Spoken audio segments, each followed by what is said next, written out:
Life में कई बार ऐसा देखा होगा कि अगर आपने किसी ग्लास में कोई पेंसिल पेन या किसी छड़ को अगर डाला तो आपको वो थोड़ी सी तिरछी इस तरह से टेढ़ी नजर आती है। ठीक है। कई बार आपने देखा होगा कि अगर किसी बर्तन में जो पानी से भरा हुआ है या किसी तालाब में अगर कोई पत्थर पड़ा हुआ है या कोई कॉइन पड़ा हुआ है तो वो आपको हमेशा एक्चुअल जो डेप्थ है उससे थोड़ा सा ऊपर नजर आता है। या आपने कभी किसी ग्लास में कोई कॉइन डाला हुआ है तो वहां पर भी आपको वो चीज थोड़ी सी ग्लास के तल में ना होकर ग्लास के तल से थोड़ी सी ऊपर उठी हुई नजर आती है।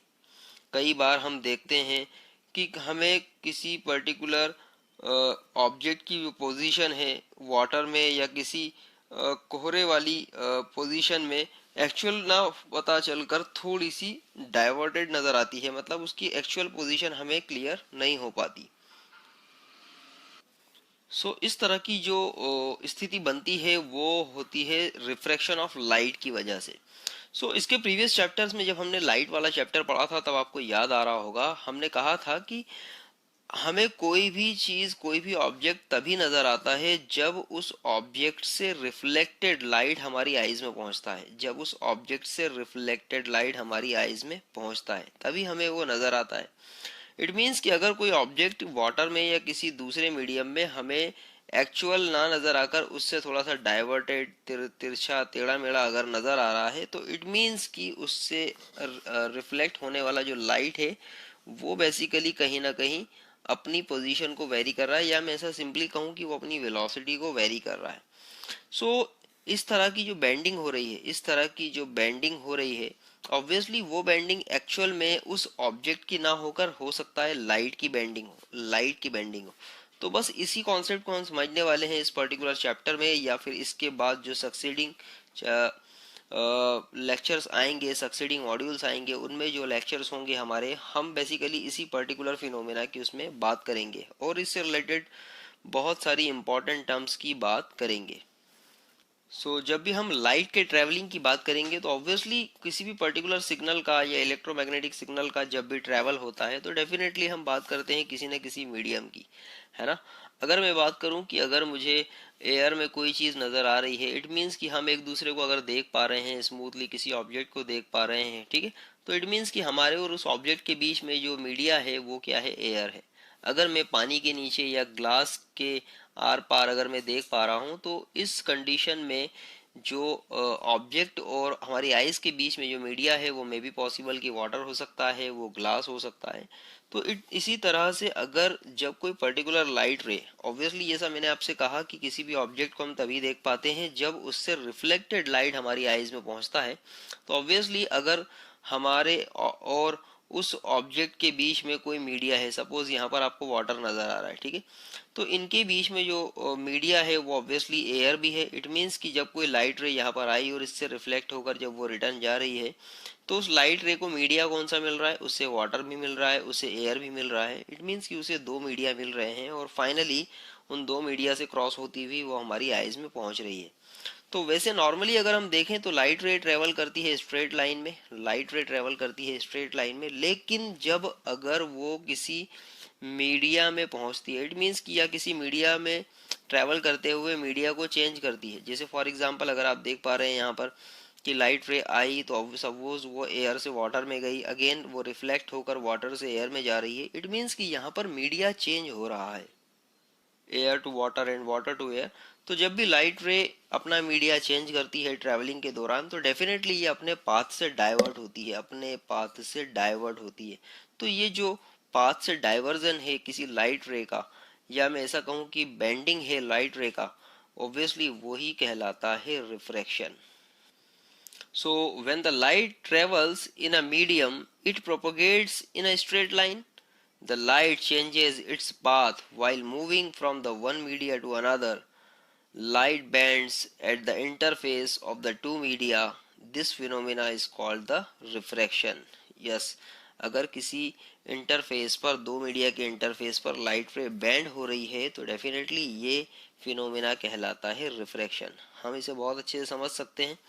So refraction is a phenomena of bending of light as it passes from the one medium to another medium. ठीक है, अगर लाइट रे एक मीडियम से दूसरे मीडियम में ट्रेवल कर रही है, इट मीन्स कि जैसे फॉर एग्जांपल अगर वो एयर से वाटर में जा रही है, ठीक है, तो यहाँ से एक मीडियम से दूसरे मीडियम में वो ट्रैवल कर रही है, और अगर वो ट्रैवल कर रही है तो इनका जो इंटरफेस है, फॉर एग्जांपल ये जो सरफेस है वाटर की, ये क्या हो गया, इंटरफेस हो गया इस एयर और वाटर के बीच में।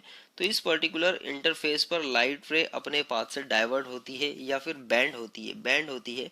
तो ये बेंडिंग ऑफ लाइट ही क्या कहलाता है, ये कहलाता है refraction. So bending of light can be take place in the two possible ways. दो तरह से लाइट रे बेंड हो सकती है। कौन कौन से वेज हैं वो? सबसे पहले आप देखिए, the incident ray bends away from the normal n and dash at the interface when it propagates from the medium 1 to medium 2। Suppose consider कीजिए कि यहाँ पर दो मीडियम है, एक को हमने कहा मीडियम 1 और दूसरे को कहा मीडियम 2। सपोज लाइट रे आ रही है, ये इंसिडेंट लाइट रे जो कहाँ से आ रही है, ऑब्वियसली किसी ना किसी लाइट सोर्स से आ रही होगी। मे बी पॉसिबल कि यहाँ पर नेचुरल लाइट सोर्स हमारा कौन है, सन। तो ये लाइट रे इसके लाइट सोर्स से आ रही है। सपोज ये एक पर्टिकुलर मीडियम है, ये मीडियम कुछ भी हो सकता है, ठीक है, ये मीडियम कुछ भी हो सकता है, एयर, ग्लास, वाटर, है ना, कोई भी एक मीडियम हो सकता है। सपोज कोई दूसरा मीडियम एक और है, तो लाइट रे इस मीडियम से क्रॉस होती हुई अब दूसरे मीडियम में एंटर हो रही है। ऑब्वियसली यहाँ पर भी ये मीडियम कौन सा हो सकता है, कोई एयर हो सकती है, ग्लास हो सकता है, वाटर हो सकता है। बट यहाँ पर कंडीशन ये है कि मीडियम 1 और मीडियम 2 दोनों अलग अलग मीडियम है। मीडियम 1 कुछ और है, ग्लास वाटर एयर में से कुछ और हो सकता है। मीडियम 2 ग्लास वाटर एयर में से कुछ और हो सकता है। But the condition is this, medium 1 is and medium 2 ये दोनों क्या है, अलग अलग है। तो जब भी लाइट रे ट्रैवल करती हुई आती है तो ये जो इंटरफेस होगा, ये मीडियम 1 और मीडियम 2 के बीच का जो इंटरफेस है, मीडियम 1 और मीडियम 2 के बीच का जो इंटरफेस है, इस इंटरफेस पर लाइट रे क्या होती है, बैंड हो जाती है। इस लाइट रे क्या हो जाती है, बैंड हो जाती है। आप देख सकते हैं यहाँ पर अगर इंसिडेंट लाइट रे की हम बात करें तो इंसिडेंट लाइट रे किस तरह की होनी चाहिए थी, इंसिडेंट लाइट रे का पाथ ये वाला है, ठीक है, ये वाला। लेकिन ये लाइट रे फिलहाल क्या हो गई, बैंड हो गई, इस तरह से बैंड हो गई। सो ये जो बेंडिंग ऑफ लाइट है, ये बेंडिंग ऑफ लाइट ही कहलाता है रिफ्रैक्शन। तो एक्चुअल में अगर हम बात करें यहाँ पर कि कितना बैंड हुआ है लाइट या किस पर्टिकुलर पोजीशन से बैंड हुआ है, तो इसको मेजर करने के लिए हम एक यहाँ पर एक नॉर्मल कंसिडर करते हैं। जिस तरह से फॉर एग्जांपल अगर मैं बात करूं कि ये जो पॉइंट ओ है, ये पॉइंट ऑफ इंसिडेंट है लाइट रे का, ये लाइट रे का पॉइंट ऑफ इंसिडेंट है। तो इस इंसिडेंस पॉइंट ऑफ इंसिडेंस से अगर हम एक परपेंडिकुलर ड्रॉ करें जिसे कहा जाता है नॉर्मल, ये कहलाता है normal, this is called the normal. इस नॉर्मल को सपोज हमने नॉमिनेट किया है एन एन डैश से, कि ये नॉर्मल क्या है, N N dash, N N dash, N N dash. So हम कह सकते हैं कि जब भी लाइट रे किसी एक मीडियम से दूसरे मीडियम में इंटर होती है तो ऑब्वियसली ये जो इंटरफेस है, इस इंटरफेस पर वो बैंड हो जाती है। और इस बैंडिंग का मेजरमेंट, इस लाइट रे के बेंडिंग का मेजरमेंट हम करते हैं इस नॉर्मल से, इस नॉर्मल एन एन डैश से, ठीक है, कि इस एन एन डैश से बेसिकली लाइट रे कितनी बैंड हुई है। तो यहाँ पर बेसिकली अगर मैं बात करूँ तो आप देख सकते हैं कि यहाँ पर लाइट रे क्या हुई है, लाइट रे नॉर्मल से दूर जा रही है। इट मीन्स कि लाइट रे जो थी वो उसको इस तरह से होना चाहिए था, इस तरह से जाना चाहिए था, ठीक है, इस तरह से स्ट्रेट जाना चाहिए था, बट वो लाइट रे क्या हो रही है, नॉर्मल से दूर जा रही है। आप देख सकते हैं नॉर्मल से क्या हो रहा है, दूर जा रही है एक्चुअल में। तो ये जो लाइट रे है जो नॉर्मल से क्या हो रही है, दूर जा रही है, ठीक है, दूर जा रही है। ऑब्वियसली ये एक तरह की बेंडिंग हो गई। दूसरी बेंडिंग और हो सकती है एक तरह की, कि अगर लाइट रे एक मीडियम से दूसरे मीडियम में एंटर हो रही है तो वो नॉर्मल के करीब आ जाए। आप देख सकते हैं इसे जाना चाहिए था इस तरह से, लेकिन ये नॉर्मल के क्या हुई, करीब आ गई, ये नॉर्मल के करीब आ गई, ठीक है। सो ये नॉर्मल के जब करीब आई तो इस तरह से हम यहाँ पर भी कह सकते हैं कि लाइट रे क्या हुई है, बैंड हुई है। बट अब ये कब नॉर्मल के करीब जाएगी और कब नॉर्मल से दूर जाएगी, इट मीन्स कि कब ये वाली कंडीशन होगी और कब ये वाली कंडीशन होगी, इन दोनों कंडीशंस को समझने के लिए आप आगे का लेक्चर देखिए, इसे ध्यान से देखिएगा, डेफिनेटली आपको समझ में आएगा। So why does a ray of light band, ray of light bend क्यों हो रही है, इसे समझने के लिए चलिए आगे का टॉपिक देखते हैं। So it has been found that the bending of light takes place because the velocity of light is different in the different mediums. Yes, bending of light इसलिए होता है या लाइट किसी बैंड इसलिए होता है जब क्योंकि अलग अलग मीडियम में लाइट की वेलोसिटी अलग अलग होती है। फॉर एग्जांपल, हमने लाइट की वेलोसिटी हमेशा कंसिडर की है वैक्यूम में 3 किलोमीटर पर सेकेंड हमने कंसिडर की है हमेशा, या हमने कैलकुलेट की है अलग अलग कंडीशंस में। सो उसी तरह से जो अलग अलग मीडिया होते हैं, सपोज एयर है, ठीक है, एयर के बाद ग्लास है, वाटर है, इस तरह से अलग अलग मीडियम में लाइट रे की वेलोसिटी क्या होती है, अलग अलग होती है। तो इसीलिए क्या होता है, if the speed of light in medium 1 is higher as compare to the medium 2, then medium 1 is said to be optically rarer and the medium 2 is called the optically denser। ठीक है, अब लाइट रे की velocity किस medium में ज़्यादा होगी और किस किस मीडियम में कम होगी, तो ऑब्वियसली ऐसे मीडियम जो डेंसर होते हैं, जो डेंस होते हैं, जिनकी डेंसिटी ज़्यादा होती है, जैसे फॉर एग्जांपल अगर हम बात करें तो एयर के रिस्पेक्ट में जो वाटर है वो ज़्यादा डेंस होगा, है ना, क्योंकि एयर के अंदर जो मॉलिक्यूल्स होंगे वो एक दूसरे से बहुत दूर दूर होंगे, जबकि वाटर के जो मॉलिक्यूल्स होंगे वो एक दूसरे के बहुत करीब करीब होंगे और अपने एक दूसरे से एक पर्टिकुलर बॉन्ड से कनेक्टेड भी होंगे। उसी तरह से अगर हम बात करें ग्लास की, तो ऑब्वियसली ग्लास के जो मॉलिक्यूल्स होंगे वो ग्लास के मॉलिक्यूल्स वाटर के मॉलिक्यूल्स के रिस्पेक्ट में एक दूसरे से ज़्यादा करीब होंगे। इट मीन्स कि मैं कह सकता हूँ कि पर्टिकुलर ग्लास में जो ग्लास जो है वो वाटर के रिस्पेक्ट में ज़्यादा डेंसर है, ज़्यादा डेंसर है। तो देखिए बड़ा सिंपल सा कॉन्सेप्ट है। अगर हमने आपसे कहा कि आप किसी पर्टिकुलर गली से निकल कर दिखाइए, हमने आपसे कहा कि सपोज ये दो रास्ते हैं, ये दो रास्ते आपको नज़र आ रहे हैं, ठीक है, एक रास्ता जो है वो रास्ता थोड़ा सा खाली है, ठीक है, या मैं ऐसा कहूँ कि इस रास्ते पर क्या है, थोड़ी कम भीड़ है, ठीक है, इस रास्ते पर थोड़ी सी कम भीड़ है, ठीक है, जबकि जो दूसरा रास्ता है सपोज उस पे कुछ ज़्यादा ही भीड़ है, उस रास्ते पर कुछ ज़्यादा ही भीड़ है ना, लोग एक दूसरे के बहुत ज़्यादा ज़्यादा करीब है। हमने आपसे कहा कि बताइए यहाँ से इस रास्ते से निकल कर, ऑब्वियसली अब बताइए मुझे किस रास्ते पर आपको निकल के जाने में आसानी होगी, तो आप कहेंगे सर ये वाला जो रास्ता ए है, this is the path A, it will be easier to cross. ये पाथ ए जो है इसको क्रॉस करना ज़्यादा आसान होगा, इसको क्रॉस करना ज़्यादा आसान होगा। इट मीन्स कि अगर मैं कहूँ कि velocity at the path A will be greater than the velocity at the path B, ठीक है।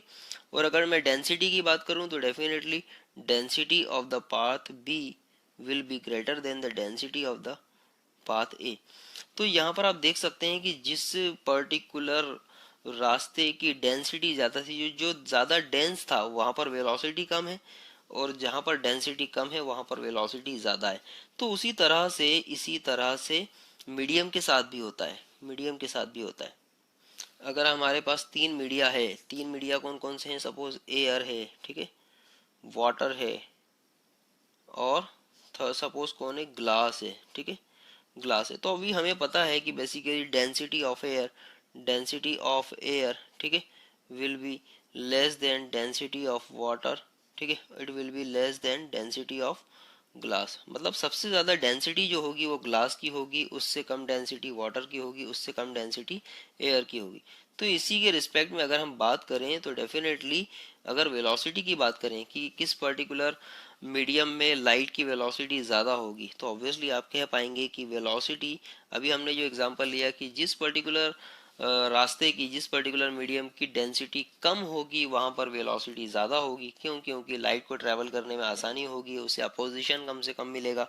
तो बिल्कुल हम कह सकते हैं कि यहाँ पर velocity of air will be greater then velocity of water will be greater than velocity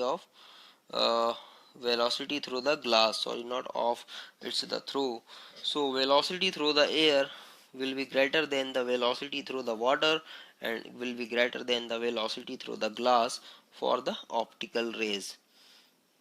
तो अब आपको ये कॉन्सेप्ट बहुत आसानी से समझ में आ जाएगा। If the speed of light in medium 1 is higher, if the speed of light if the speed of light in medium 1 is higher as compared to the medium 2, then medium 1 is said to be optically rarer and the medium 2 is called the optically denser। ठीक है, अगर speed of light medium 1 में ज़्यादा है और medium 2 में कम है, तो डेफिनेटली यहाँ पर मीडियम 1 में अगर स्पीड ऑफ लाइट ज़्यादा है, मीडियम 2 में ऑप्टिक स्पीड ऑफ लाइट कम है, तो इट मीन्स कि मीडियम 1 जो है वो मीडियम 2 के रिस्पेक्ट में ऑप्टिकली रेयरर है, या हम ऐसा कह सकते हैं कि मीडियम 2 मीडियम 1 के रिस्पेक्ट में ऑप्टिकली डेंसर है। फॉर एग्जांपल जैसा दिया हुआ भी है, अभी हमने समझा इसे, आप देख सकते हैं वैक्यूम में या एयर में लाइट की स्पीड कितनी होती है 3 इंटू 10⁸ मीटर पर सेकेंड, जबकि वाटर में होती है 2.25 इंटू 10⁸ और जैसा मैंने कहा था glass is denser then the water,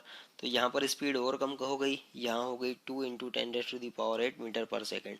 आप देख सकते हैं जैसे जैसे आप वैक्यूम से वाटर की तरफ आ रहे हैं वेलोसिटी डिक्रीज हो रही है, वेलोसिटी डिक्रीज हो रही है, इट मीन्स कि ऑप्टिकल डेंसिटी बढ़ती जा रही है, इट मीन्स कि ये कहलाएंगे ऑप्टिकली डेंसर मीडियम। जैसा जैसा आप ऊपर से नीचे की तरफ आएंगे, जैसे जैसे वेलोसिटी कम होगी मीडियम उतना ज़्यादा डेंस होता जाएगा। So vacuum is an optically rarer medium as compare to the air. ठीक है, अगर एयर के रिस्पेक्ट में बात करूं तो वैक्यूम जो होगा वो ज़्यादा ऑप्टिकली रेयरर होगा। ठीक है, इट मीन्स कि उसमें speed of velocity of light जो होगी वो सबसे ज़्यादा होगी। Water is an optically rarer as compare to the glass, water जो होगा वो ग्लास के कंपेयर में ज़्यादा ऑप्टिकली रेयरर होगा, क्योंकि वाटर में speed of light with respect to glass क्या होगी, ज़्यादा होगी। जैसा अभी हमने देखा, आप देख सकते हैं वाटर में speed of light with respect to speed of glass क्या है, ज़्यादा है। सो ये जो लाइट की वेलोसिटी चेंज हो रही है ऑब्वियसली वाटर में और ग्लास में जो लाइट की वेलोसिटी चेंज हो रही है ये होती है वाटर और ग्लास की इलेक्ट्रोमैग्नेटिक प्रॉपर्टीज़ की वजह से। हमने कहा कि बेसिकली जितने भी मटेरियल्स होते हैं वो अलग अलग मॉलिक्यूल्स कॉम्बिनेशन होते हैं, तो ऑब्वियसली ये जो पार्टिकल्स और मॉलिक्यूल्स आपस में एक दूसरे के साथ में किसी न किसी इलेक्ट्रिकल और मैग्नेटिक प्रॉपर्टी के थ्रू अटैच्ड होते हैं। तो ये जो इलेक्ट्रिक और मैग्नेटिक प्रॉपर्टीज़ होती है किसी भी मीडियम की, किसी भी मटेरियल की, यही क्या करते हैं लाइट की वेलोसिटी को अफेक्ट करते हैं या उसे रिड्यूस करते हैं। सो आई होप कि आज का लेक्चर आपको समझ में आया। So let's consider the one of the light रे is travelling in the medium one which has the refractive index n1। आप देख सकते हैं यहाँ पर एक लाइट रे है जो ट्रेवल कर रही है मीडियम 1 में। ठीक है, मीडियम 1 में वो ट्रैवल कर रही है और मीडियम 1 से ट्रैवल करते हुए जिसका रिफ्रैक्टिव इंडेक्स डिफाइन किया गया है n1 से, मीडियम 1 से ट्रैवल करते हुए वो इस पर्टिकुलर सरफेस के बाद एंटर हो जाती है मीडियम 2 में, और डेफिनेटली मीडियम 2 में एंटर होने के बाद इसके पाथ में क्या हो जाती है, बेंडिंग। आप देख सकते हैं इस लाइट रे को जाना चाहिए था कुछ इस तरह से स्ट्रेट, लेकिन ये हो गई बैंड इस तरह से। सो डेफिनेटली ये जो बेंडिंग ऑफ लाइट है यही कॉन्सेप्ट है रिफ्रैक्शन का, और हम प्रीवियस लेक्चर में इसके बारे में काफ़ी कुछ डिस्कस कर चुके हैं। सो चलिए यहाँ पर कुछ कंसिडरेशन लेते हैं हम लोग। सपोज ये जो डॉटेड लाइन से आपको नज़र आ रहा है दिस इज़ अ नॉर्मल। जैसा मैंने आपसे कहा था कि ये जो पॉइंट ऑफ इंसिडेंट होता है, ये लाइट रे है, ये बेसिकली क्या है, ये है इंसिडेंट रे। इसे अगर हम डिफाइन करें तो ये है एक्चुअल में इंसिडेंट रे। इंसिडेंट, ये हो गई इंसिडेंट रे। और डेफिनेटली ये जो लाइट रे है, ये इंसिडेंट रे जब इस पर्टिकुलर मीडिया में आई, यहाँ पर ये ट्रैवल करते हुए इस मीडियम से जब दूसरे मीडियम में एंटर हो रही थी, इट मीन्स इस पॉइंट पर जब वो इंसिडेंट हुई किसी दूसरे मीडियम में एंटर होने के लिए, तो ये जो पॉइंट है इस पॉइंट को हम कहते हैं एक्चुअल में point of incident. Point of incident, point of incident. तो ये पॉइंट ऑफ इंसिडेंट जो है, पॉइंट ऑफ इंसिडेंट से अगर हम एक नॉर्मल ड्रॉ करें, अगर हम एक परपेंडिकुलर ड्रॉ करें जो आपको यहाँ पर एक डॉटेड लाइन से नज़र आ रहा है, तो ये पॉइंट ऑफ इंसिडेंट से ड्रॉ किया गया जो नॉर्मल है यही कहलाता है आपका नॉर्मल, या पॉइंट ऑफ इंसिडेंट से ड्रॉ किया गया जो परपेंडिकुलर है यही कहलाता है नॉर्मल। सो यहाँ से आपको क्लियर हो गया दिस इज अ नॉर्मल। और ये नॉर्मल जो होता है वो एक तरह का रेफरेंस, मैं ऐसा कहूँ कि ये एक तरह का क्या है, रेफरेंस। तो मैंने आपसे कहा जैसे कि ये जो नॉर्मल है, ये नॉर्मल क्या है, एक तरह का रेफरेंस लाइन है या रेफरेंस मैं इसे बोल सकता हूँ। तो जब भी हम बात करते हैं किसी इंसिडेंट रे की, ऑब्वियसली ये जो आपको नज़र आ रही है दिस इज इंसिडेंट रे, तो ये इंसिडेंट रे इस नॉर्मल से जितना एंगल फॉर्म करती है, आप देख सकते हैं ये जो एंगल फॉर्म हो रहा है जिसे नॉर्मली आई से रिप्रेजेंट किया हुआ है यहाँ पर। सो ये जो एंगल है दिस एंगल इज कॉल्ड सो ये कहलाएगा आपका point of angle of incident, sorry ये आई बेसिकली है एंगल ऑफ इंसिडेंस। और इसी तरह से जब लाइट रे एंटर हुई किसी दूसरे मीडियम में, इस मीडियम 2 में जिसका रिफ्रैक्टिव इंडेक्स है n2, तो ये लाइट रे क्या होगी, अपने पाथ से डेविएट होगी, और डेफिनेटली ये जो डेविएशन होगा, इस डेविएशन को हम कैलकुलेट करेंगे angle with respect to normal, जिसे हम नॉर्मली स्मॉल r से रिप्रेजेंट करते हैं, और ये कहलाता है angle of refraction. It is angle of refraction. तो यहाँ पर हमने कंसिडरेशन ले लिया कि सपोज कोई लाइट रे है, मीडियम 1 से मीडियम 2 में एंटर हुई, इसने इंसिडेंस एंगल फॉर्म किया है आई और रिफ्रैक्शन एंगल फॉर्म किया है आर। सो देखिए लॉ क्या कहता है, लॉ कहता है, लॉ ऑफ रिफ्रैक्शन कहता है the incident ray, the refracted ray and the normal at the point of incidence all lie in the same plane. ठीक है, incident ray, refracted ray and normal. यहाँ पर देखेंगे फिर से हम, इंसिडेंट रे आपको नजर आ रहा है clearly, this is incident ray, आप देख सकते हैं यहाँ पर ये incident ray, this is incident ray. ठीक है, ये रिफ्रैक्टेड रे और ये नॉर्मल, ये तीनों की तीनों कहाँ पर है, पॉइंट ऑफ इंसिडेंट, ये सारे के सारे कहाँ लाई कर रहे हैं, ये लाई कर रहे हैं सेम प्लेन में। तो लॉ फर्स्ट कहता है कि भाई incident ray, refracted ray and normal, या मैं पॉइंट ऑफ इंसिडेंट की बात करूं तो ये सभी कहाँ लाई करेंगे, ये सभी एक ही प्लेन में होंगे।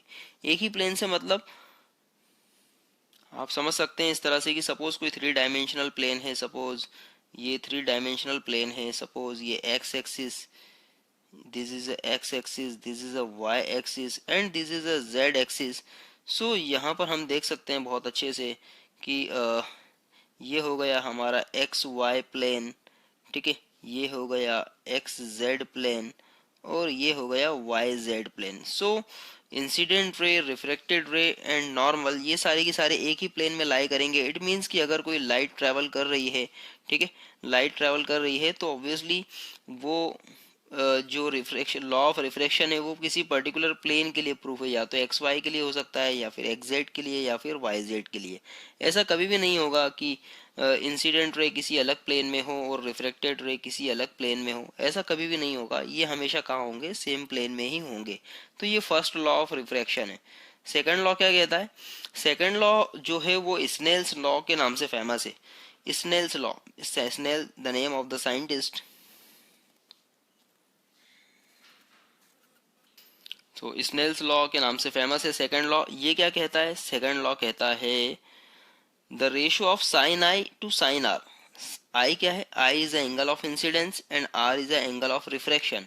अगर आपने एंगल ऑफ इंसिडेंस का साइन लिया हुआ है और एंगल ऑफ रिफ्रैक्शन का भी साइन लिया और इन दोनों का रेशियो ले लिया, so the ratio of sine I to sine R is constant. ठीक है, ये इन दोनों का रेशियो क्या होगा, डेफिनेटली वो कांस्टेंट होगा।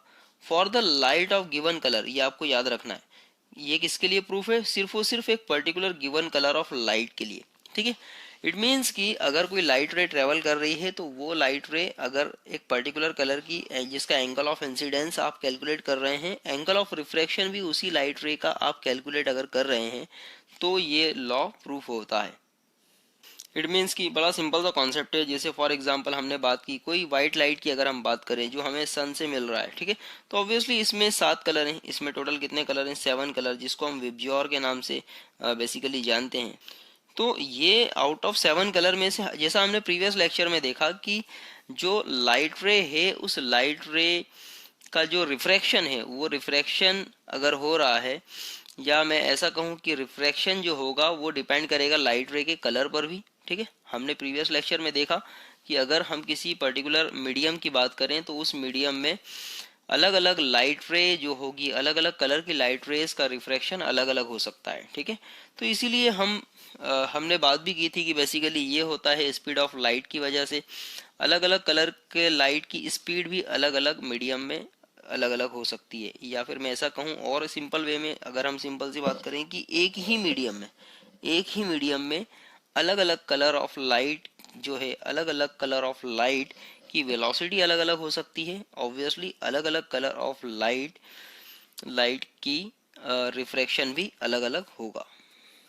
सो स्नेल्स लॉ ये कहता है कि the ratio of sine I to sine R, अगर आप किसी पर्टिकुलर लाइट की बात कर रहे हैं, किसी पर्टिकुलर कलर ऑफ लाइट की बात कर रहे हैं, ठीक है, जो यहाँ से ट्रैवल कर रहा है मीडियम 1 से मीडियम 2 की तरफ ट्रैवल कर रहा है, ठीक है, तो मीडियम 1 से मीडियम 2 की तरफ अगर वह ट्रैवल कर रहा है, सो यहाँ पर जो उसका रिफ्रैक्शन होगा वो उसका रिफ्रैक्शन हो रहा है किसी मीडियम 1 में, 1 से मीडियम 2 की तरफ, ठीक है, तो ये जो कलर है वो दोनों क्या होंगे, बिल्कुल सेम ही होंगे, मतलब एक ही पर्टिकुलर कलर ऑफ लाइट की रे के लिए ही आप इस लॉ की बात करेंगे।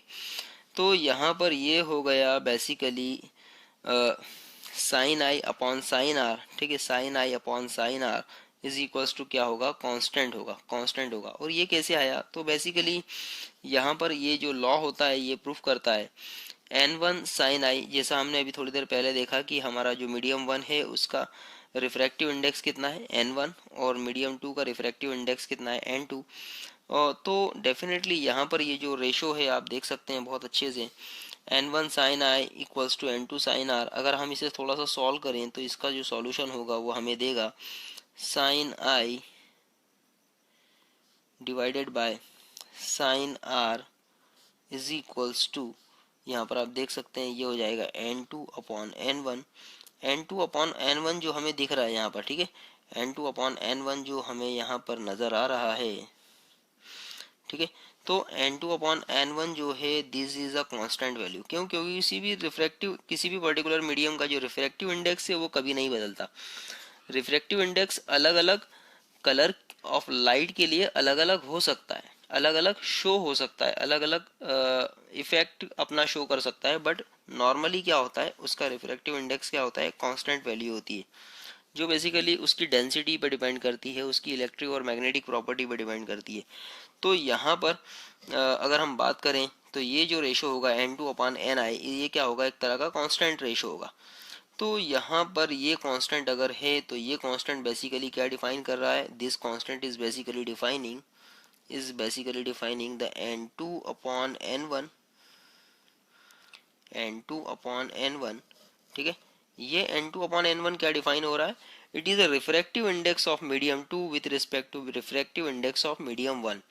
So the constant value is the refractive index of the second medium with respect to the first medium refractive index। तो इस लॉ को हमें याद रखना है, sine I upon sine R is equals to n2 upon n1, sine I upon sine R is equals to n2 upon n1, ठीक है, या इसको सिंप्लीफाइड वे में इस तरह से भी लिखा जा सकता है n1 साइन आई, इसको क्रॉस मल्टीप्लाई अगर हम करेंगे तो ये हो जाएगा n1 sine I is equals to n2 sine R. तो ये लॉ हमें याद रखना है, ठीक है, ये कहलाता है स्नेल्स लॉ, इसे नॉर्मली कहा जाता है स्नेल्स लॉ, स्नेल्स लॉ। इसके बाद हम देखते हैं कंडीशन कि क्या ऐसी कोई कंडीशन है जिसमें रिफ्रैक्शन ना हो। इट मीन्स कि अगर कोई पर्टिकुलर लाइट रे एक मीडियम से दूसरे मीडियम में एंटर हो रही है तो क्या ऐसी कोई कंडीशन है जिसमें रिफ्रैक्शन ना हो, तो डेफिनेटली ऐसी एक कंडीशन हो सकती है। देखिए अगर कोई सपोज मीडियम की हम बात करें तो आप देख सकते हैं कोई लाइट रे ट्रेवल कर रही है मीडियम 1 से मीडियम 2 में, मीडियम 1 का रिफ्रैक्टिव इंडेक्स है n1 और मीडियम 2 का रिफ्रैक्टिव इंडेक्स है n2।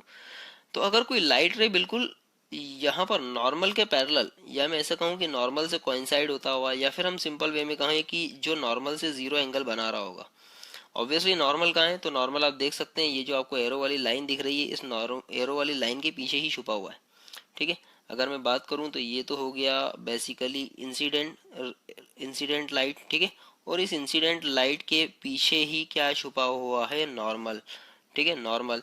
इट मीन्स कि द रे ऑफ इंसिडेंट या incident ray coinciding with the normal, incident ray किससे कोइंसाइड हो चुकी है, नॉर्मल के साथ में कोइंसाइड हो चुकी है, और नॉर्मल के साथ में जब कोइंसाइड हो चुकी है तो डेफिनेटली आप बोल सकते हैं यहाँ पर एंगल ऑफ इंसिडेंस कितना होगा, जीरो। क्यों, क्योंकि अगर इसके साथ में कोइंसाइड हो गई इट मीन्स कि ये जो इंसिडेंट रे है ये नॉर्मल की क्या है, पैरेलल, और जब भी दो रे आपस में पैरेलल होगी उनके बीच का एंगल क्या होगा, जीरो होगा।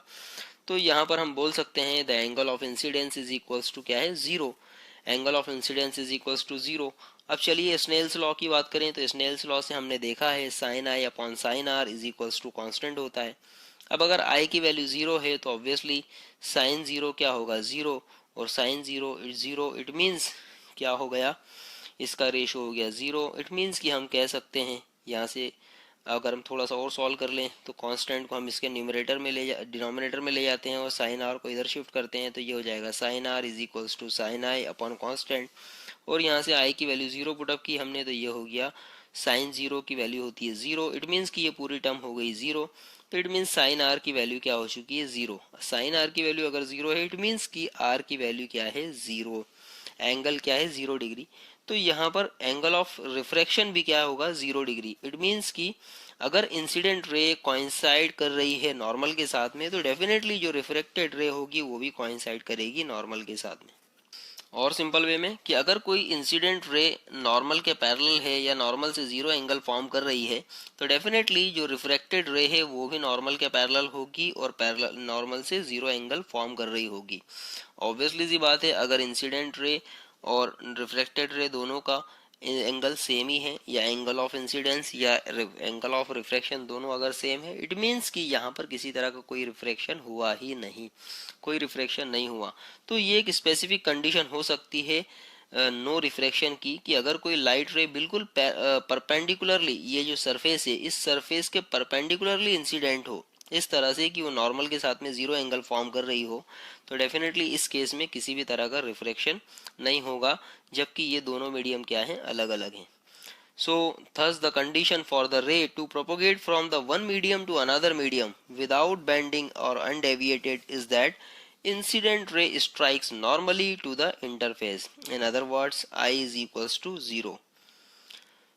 इसके अलावा एक और कंडीशन है नो रिफ्रैक्शन की। वो क्या हो सकती है कि सपोज दोनों मीडिया सेम ही हो। इट मीन्स कि जो दोनों मीडियम है, इन दोनों मीडियम का रिफ्रैक्टिव इंडेक्स क्या हो, बिल्कुल इक्वल हो। अब दोनों मीडियम का रिफ्रैक्टिव इंडेक्स अगर सेम है, ठीक है, तो मे बी पॉसिबल कि ये दो मीडियम जो हो सकते हैं वो सेम भी हो सकते हैं, या दो अलग अलग मीडियम ऐसे हो सकते हैं जिनका रिफ्रैक्टिव इंडेक्स सेम हो क्या, ठीक है। अगर ऐसी कोई कंडीशंस है, ठीक है, तो n1 is equals to n2 होगा। n1 is equal to n2 अगर है, तो अभी हमने थोड़ी देर पहले जो लॉ देखा कौन सा वाला, स्नेल्स लॉ, वो हमने देखा basically sine I divided by sine R is equals to n2 upon n1, ठीक है। और n2 अपॉन n1 दोनों ही क्या है, इक्वल है। इट मीन्स कि इसका रेशो क्या हो जाएगा 1, इसका रेशो हो जाएगा 1। इट मीन्स इसका रेशो अगर 1 हो रहा है, तो हम कह सकते हैं यहाँ पर